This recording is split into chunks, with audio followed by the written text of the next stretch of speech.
Hello dear students, welcome to our channel educational goal. और आज के इस वीडियो में हम क्लास 10th इंग्लिश का पेपर देखेंगे। तो हमारे जितने भी 10th के विद्यार्थी हैं उनसे रिक्वेस्ट है कि इस वीडियो को अंत तक देखना है, क्योंकि इस वीडियो में ना केवल हम पेपर देखेंगे बल्कि हर प्रश्न का सॉल्यूशन भी इसी वीडियो में देखने वाले हैं। तो देखिए, आप देख सकते हैं टाइम 3 घंटे और मैक्सिमम मार्क्स 80 अंक है यहाँ पर, आप देख रहे हैं। ठीक है, अब हम क्या करेंगे कि पहला पैसेज है और पैसेज में आपको बता देता हूँ कि पैसेज है मौन के ऊपर। ठीक है, कि मौन से कितने फ़ायदे हैं। ठीक है, किस प्रकार से मौन के माध्यम से आप अपनी बात बेहतर तरीके से रख सकते हैं, यानी कि मौन भी बोलने का एक साधन है संचार का। ठीक है, मैं सीधे इनके आंसर बताऊंगा क्योंकि आपकी जस्ट अब एग्जाम है ही, तो इसको समझाने से कोई ज़्यादा कोई फ़ायदा नहीं है। सीधे इसके मैं ऑब्जेक्टिव के आंसर बताने वाला हूँ। तो देखिए, पहला है silence seems to be essence of. तो देखिए, इसमें आएगा फोर्थ वाला नॉन कम्युनिकेशन। अब मैं आपको इसको दिखा भी देता हूँ, इस उत्तर की पुष्टि कर देता हूँ। ये आप पहली लाइन में देखिए, silence would be seems to be essence of non communication. ठीक है, ये पहला उत्तर करेक्ट है हमारा। फिर आगे बढ़ते हैं हम, फॉर लिसनर यानी कि श्रोता के लिए साइलेंस हो सकता है, क्या हो सकता है, by time, by silence can by time. ये भी दिखा देता हूँ उत्तर में आपको। यहाँ पर देखिए आप, साइलेंस और फिर देखिए कैन बाय टाइम। ठीक है, अब आगे बढ़ते हैं हम। ये देखिए, अकॉर्डिंग टू द ऑथर, कि लेखक के अनुसार साइलेंस कैन बिल्ड अप, कि लेखक के अनुसार समय बना सकता है, क्या बना सकता है, anticipation for what is to come, what is to come. ये भी मैं आपको दिखा देता हूँ, हमारे इसी पैसेज में लाइन मौजूद है। ये देखिए, anticipation for what is to come. ठीक है, अब आगे बढ़ते हैं हम चौथे ऑब्जेक्टिव की तरफ। The adjective form of the word silence is, कि साइलेंस शब्द का आपको एडजेक्टिव फॉर्म बताना है। अभी ये नाउन फॉर्म में है, तो इसका एडजेक्टिव फॉर्म हो जाएगा साइलेंट। ठीक है, फिर अगला है which of the following is the synonym of gauge, कि निम्नलिखित शब्दों में से किस शब्द का समानार्थी गेज है। गेज मतलब मापना, पैमाना, तो पैमाना हम बोलेंगे मेजर। तो बच्चों, पढ़ाई में डाउट्स आते हैं, सॉल्व नहीं हो पा रहे, घबराओ मत। इसका सोल्यूशन है डाउट एंड टैप। जिस भी सवाल में आपको डाउट है उसकी फोटो खींचो, क्रॉप करो और 5 सेकंड के अंदर अंदर आपको उसका वीडियो सोल्यूशन मिल जाएगा, वो भी बिल्कुल फ्री में। यानी अब आप पूछिए अपने अनलिमिटेड सवाल कहीं भी कभी भी। अब चाहे आपका सवाल क्लास 6 से 12वीं आईआईटी जेईई या नीट का हो, या फिर सीबीएसई, यूपी, बिहार, राजस्थान या अन्य स्टेट बोर्ड का हो, कोई भी सब्जेक्ट हो, physics, chemistry, maths, biology, science, आपके सभी सवालों के जवाब आपको मिलेंगे सिर्फ डाउटनेट ऐप पर। साथ ही डाउटनेट पर चल रही है क्लास 9वीं से 12वीं आईआईटी जेईई और नीट के बच्चों के लिए ऑनलाइन क्लासेस, जिसका हिस्सा बनकर देश के सभी राज्यों से बच्चे लेकर आए रैंक 1। तो आज ही डाउटनेट ऐप इंस्टॉल करो, अपने सभी डाउट्स भगाओ और टॉप रैंक ले आओ। मतलब कि मापना या पैमाना। ठीक है, अब आगे बढ़ते हैं हम अगले पैसेज की ओर। ये भी एक बहुत ही इम्पोर्टेंट और ऑलरेडी पहले एग्जाम में, जो आपके पहले एग्जाम होती थी 10th क्लास की, उसमें आ चुका है। इसमें ये बताया गया है कि एकता में ही शक्ति होती है। अगर कोई परिवार, कोई समाज, कोई राष्ट्र अगर एक नहीं है तो टूट सकता है, और अगर एक है तो बहुत मजबूत रहेगा। जिस प्रकार टीम के हर खिलाड़ी अगर अच्छे से खेले तो टीम जीतेगी, और अपना अपना खेलेंगे तो टीम हार भी सकती है। फिर उसके बाद नेपोलियन के बारे में बताया गया कि नेपोलियन एक जो फ्रांस का जो ये डिक्टेटर था, उसने एक रूल बताया था कि बांटो और राज करो। ठीक है, अब देखते हैं हम इसके ऑब्जेक्टिव। बहुत सरल है इसके ऑब्जेक्टिव। तो देखिए, पहला है according to the passage what is weakness, कि पैसेज के अनुसार कमजोरी क्या है। तो कमजोरी किस में रहेगी, जब हम अनेकता में रहेंगे, तो डिसयूनियन, जब हम विखंडित रहेंगे तो ये हमारी कमजोरी रहेगी। फिर अगला है which of the following is a suitable title to the above passage, कि इस पैसेज के लिए अच्छा सा टाइटल आपको बताना है। तो हम चले जाएंगे united we stand, divide we fall, कि अगर हम एकत्रित हैं तो हम खड़े रहेंगे, अगर हम बटे तो हम टूट जाएंगे। ठीक है, फिर अगला है to win a battle an army must work as, कि एक युद्ध जीतने के लिए एक आर्मी जो होती है उसको एक आदमी की भांति काम करना होता है, एक सिंगल, अलग अलग नहीं दिखना चाहिए वो। ठीक है, तो वन मैन। फिर अगला है divide and conquer was the motto of, कि बांटो और राज करो ये किसका नारा था, तो ये नेपोलियन का था। फिर अगला है if we are divided, we अगर हम बटे तो हम क्या हो जाएंगे, वी फॉल। ठीक है, हम गिर जाएंगे। ठीक है, अब देखिए अगला सेक्शन बी आ गया है और आपको ऑलरेडी एक पैसेज दिया है, ठीक है। पैसेज कोई ज़्यादा बड़ा नहीं है, इसमें यही बताया है कि जो प्रदूषण है वो किस प्रकार से वातावरण के लिए बहुत ही ख़राब होता है, और 2-3 प्रकार के प्रदूषण बता दिए, air pollution, water pollution, noise pollution, soil pollution. क्या करना है हमें इस पैसेज का, हमें इसका नोट मेकिंग बनाना है। थोड़ा सा हम इसको समझ लेते हैं। फिर देखिए ये बता दिया है कि जो धुआं निकलता है, जो केमिकल निकलते हैं फैक्ट्रीज से, ये सब जो है एयर पोल्यूशन के लिए जिम्मेदार है। वाटर पोल्यूशन अगर होगा तो फर्टिलाइज़र, पेस्टिसाइड जो पानी में बह जाएंगे उनसे हो जाएगा, ठीक है। उसके बाद जो पोल्यूशन है वो हमारे प्रकृति को प्रभावित कर रहा है। हम अनेक प्रकार की ग्लोबल समस्याओं का सामना कर रहे हैं, जैसे ग्लोबल वार्मिंग हो गई, ठीक है। ओजोन लेयर हमारी टूट रही है, पानी के पीने के पानी की कमी हो गई है, क्लाइमेट में जलवायु में परिवर्तन होता है, ठीक है। और अगर एयर पोल्यूशन है तो कैंसर और हार्ट डिजीज़ होते हैं, ठीक है। तो आज के ज़माने में जो पोल्यूशन है बहुत बड़ी समस्या हो गई हमारे लिए, और हम इसको कम कर सकते हैं अगर हम प्लास्टिक का उपयोग कम करें, पेस्टिसाइड का उपयोग कम करें, वाहनों का उपयोग भी कम करें, और ये हमारी जिम्मेदारी है कि हम पर्यावरण को प्रदूषण से बचाएं। तो ये हमारा पैसेज हो गया, और अब इसका हम देखेंगे नोट मेकिंग।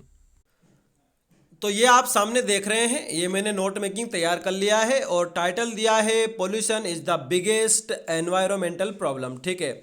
उसके बाद हमने नोट से लिख दिया है। इसी प्रकार से आपको बनाना यही तरीका होता है। आप पहले हेडिंग लेंगे और उसके कुछ पॉइंट्स बन जाएंगे, फिर हेडिंग लेंगे उसके कुछ पॉइंट्स बनेंगे, फिर हेडिंग लेंगे फिर उसके कुछ पॉइंट्स बनेंगे, और जैसा पैसेज है उसके हिसाब से 1, 2 हेडिंग, 3 हेडिंग या 4 हेडिंग हो सकती है।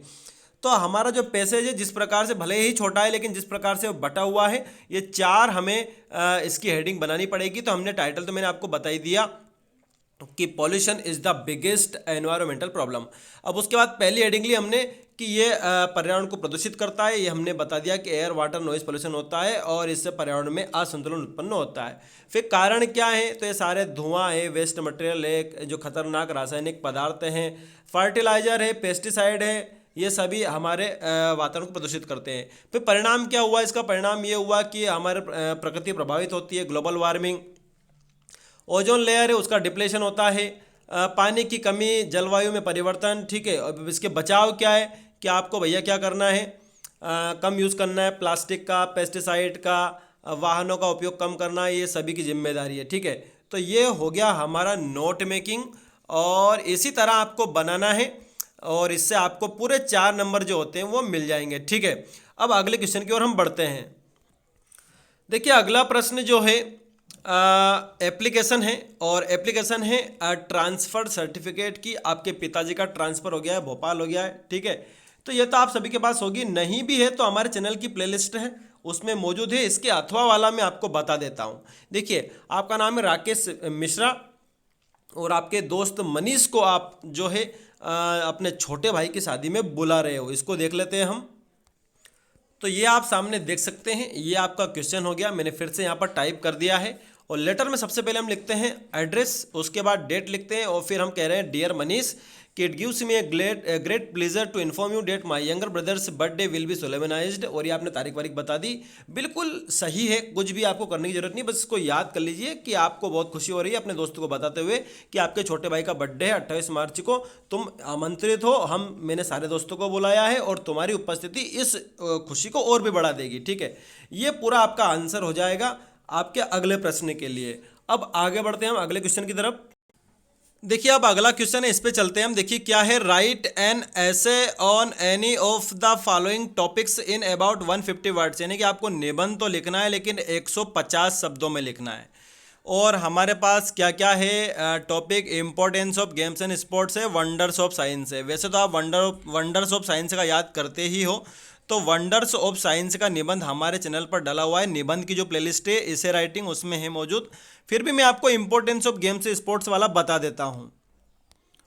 ये देखिए आप सामने देख पा रहे हैं, अगर आप ये लिखना चाहो तो ये भी लिख सकते हो। अभी जो ये लिखा हुआ है ये आर्टिकल के रूप में लिखा हुआ है। अगर आप इसमें से जैसे यहाँ से आपने अगले लाइन इसको अगले पैराग्राफ से लिख दिया, बाकी ये जो लाइन अगले पैराग्राफ से लिख दी, तो ये भी निबंध बन सकती है। और ये भी लगभग 150 शब्दों में ही है। इसमें हमने सारी बात कर ली है कि गेम्स स्पोर्ट्स किस प्रकार से आपके लिए ज़रूरी है, ठीक है, और ये यहाँ तक ये कंप्लीट हो जाता है। लगभग 120 से ज़्यादा ही शब्द हैं। और अगर फिर भी अगर आप वंडर्स ऑफ साइंस का ही लिखना चाहते हो तो वो हमारे चैनल पर डाला हुआ है ऑलरेडी, उसको मैं समझा भी रहा हूँ। उसमें 7-8 मिनट का वो वीडियो है, उसको आपको देख लेना चाहिए। मैं इसको एक बार छोटा कर देता हूँ, अगर आपको लिखना हो तो आप ये भी लिख सकते हो। अब आगे बढ़ते हैं हम अगले क्वेश्चन की तरफ। देखिए, अथवा में आपको एक आर्टिकल लिखना है, बहुत अच्छी बात है। और आर्टिकल देखिए क्या क्या टॉपिक है। आर्टिकल में हमारे पास टॉपिक है advantage and disadvantage of mobile phone, importance of classroom teaching, Swachh Bharat mission, importance of forest. तो मुझे पूरी उम्मीद है कि आप अगर निबंध ही करने वाले हो तो मैंने इसको तैयार नहीं किया, सिर्फ आप निबंध ही कर लें। हाँ, यहाँ देखिए आपको ये चित्र दिख रहा है, एक चित्र वाला क्वेश्चन जरूर आएगा। आपको एक चित्र दिया जाएगा और कहेंगे कि इसके ऊपर आपको एक पैराग्राफ लिखना है 3 अंक के लिए। देखिए आपको साफ साफ दिख रहा है कि इंपॉर्टेंस ऑफ सेविंग ट्रीज के ऊपर ये है। मैं आपको बता देता हूँ इसका पूरा। ये देखिए बहुत बढ़िया है, इंपॉर्टेंस ऑफ सेविंग ट्रीज कर देना है बस आपको। टाइटल में क्या कर देंगे आप, यहाँ पर इंपॉर्टेंस ऑफ सेविंग ट्रीज, ठीक है, सेविंग और जोड़ देना। बाकी वही कि पेड़ हमारे लिए बहुत ज़रूरी है, पेड़ हमारे जीवन के लिए बहुत महत्वपूर्ण भूमिका निभाते हैं, हम इनके बगैर रह नहीं सकते। ये हमें लकड़ी गोंद देते हैं, ठीक है, पेपर भी देते हैं, इनसे हम घर बनाते हैं, बड़े बड़े बॉक्स बनाते हैं। बगैर पेपर के जीवन बहुत हमारे लिए कठिन है। लोग गाँव में जलाऊ लकड़ी का उपयोग करते हैं भोजन के लिए, ठीक है। पेड़ ग्रीन हाउस प्रभाव को कम करते हैं, कार्बन डाइऑक्साइड को ग्रहण करते हैं, ऑक्सीजन छोड़ते हैं। प्रत्येक पेड़ जो होता है वो 10 व्यक्ति के ऑक्सीजन की व्यवस्था कर सकता है, ठीक है। इस तरह से पूरी इसमें बात है कि पेड़ हमारे लिए किस प्रकार से ज़रूरी है, और ये यहाँ पर जाकर के पूरा हो जाता है। तो अगर आप इसको पूरा लिख देते हो तो आपको फुल नंबर मिलेंगे। अब मैं अगले क्वेश्चन की तरफ बढ़ता हूँ। देखिए आगे है सेक्शन सी ग्रामर। ग्रामर में आपको समझा देता हूँ। तो देखिए जैसे पहला रिक्त स्थान है सी, और फिर रिक्त स्थान है हर होमवर्क डेली। देखिए सी थर्ड पर्सन है, डज आएगा इसमें, सी डज हर होमवर्क डेली। फिर अगला है मोहन डाइड। देखो डाइड जब भी आ जाए, अगर कोई बीमारी से मरता है तो डाइड के साथ ऑफ आता है, डाइड ऑफ मलेरिया, कि मोहन मलेरिया से मर गया। फिर अगला है स्टूडेंट्स। देखिए स्टूडेंट्स को अपने टीचर की बात को मानना चाहिए। अब ये एक सलाह है, अगर ये सामान्य सलाह है तो शुड आएगा, वैसे शुड ही आना चाहिए क्योंकि ये कोई बहुत जोरदार सलाह नहीं है, तो शुड ही आना चाहिए। वैसे मस्ट का मतलब भी चाहिए होता है, लेकिन ये जोरदार सलाह हो जाएगी। आर्ट तो आ ही नहीं सकता कहीं से भी क्योंकि टू नहीं है फिर इसमें। तो स्टूडेंट्स शुड ओबे देयर टीचर्स, और अगर ज़्यादा जोरदार बोलो तो मस्ट। अब आपके हिसाब से आप देख लीजिएगा, मेरे हिसाब से शुड ठीक है इसमें।